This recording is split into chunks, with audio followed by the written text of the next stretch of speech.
যদি আমাকে জিজ্ঞেস করেন আমি ম্যানচেস্টার ইউনাইটেডকে কেন ভালোবাসি, উত্তরটা হবে শুধুই রোনালদোর জন্য। যদি আমাকে জিজ্ঞেস করেন আমি পর্তুগালকে কেন ভালোবাসি, উত্তরটা হবে আসলে রোনালদোর জন্য। যদি আমাকে জিজ্ঞেস করেন আমি স্পোর্টিংকে কেন ভালোবাসি, উত্তরটা হবে মূলত রোনালদোর জন্য।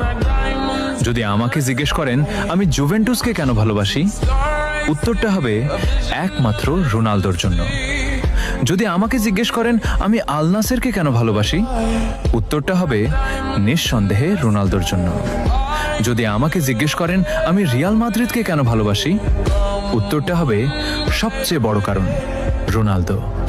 আর যদি আমাকে জিজ্ঞেস করেন আমি ফুটবলকে কেন ভালোবাসি, উত্তরটা হবে কারণটা একটাই, রোনালদো।